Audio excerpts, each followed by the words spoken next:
In this lesson, we'll talk about data decapsulation in TCP/IP model.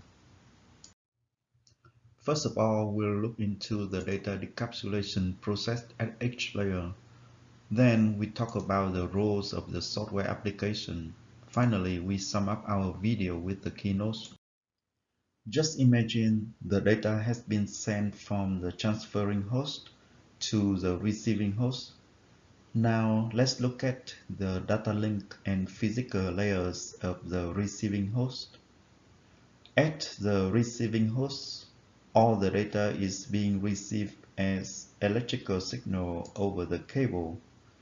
These electrical signals are converted to a series of zeros and ones bits at the physical layer.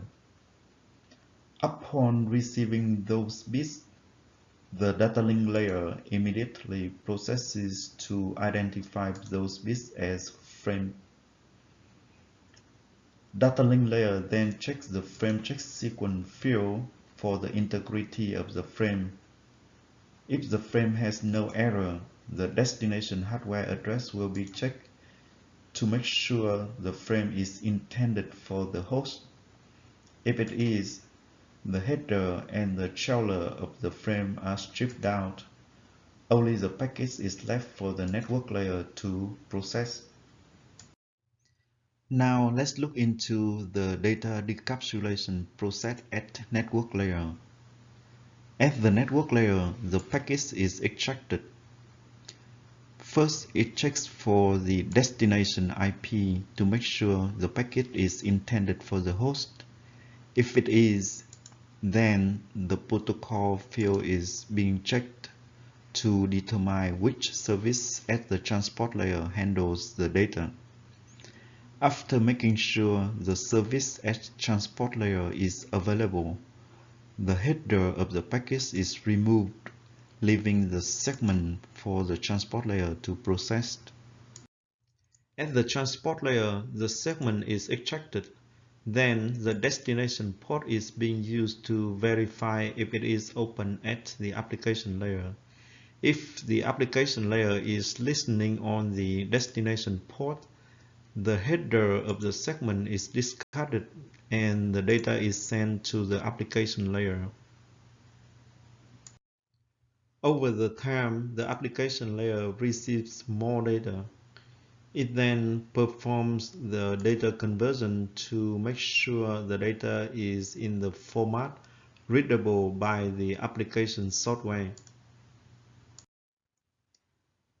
Finally, software application processes the data coming from application layer, which completes the data decapsulation process.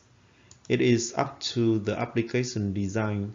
Some software applications may perform additional tasks, such as assemble the data in its preferred order, error checking and correction, format the data.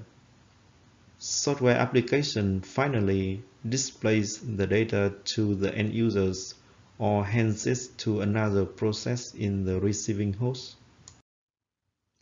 Let's sum up our video with the keynotes. Data decapsulation process happens at the host receiving data. When a TCP/IP message flows up through each layer in TCP/IP model, it is decapsulated by removing the header and the chiller, leaving the data for the upper layer to process. As a network engineer, we must know the name of the TCP message at each layer listed below. At the transport layer, it is called segment. At the network layer, it is called packet. And at the data link layer, it is called frame. This is the end of this video. Thank you very much for watching.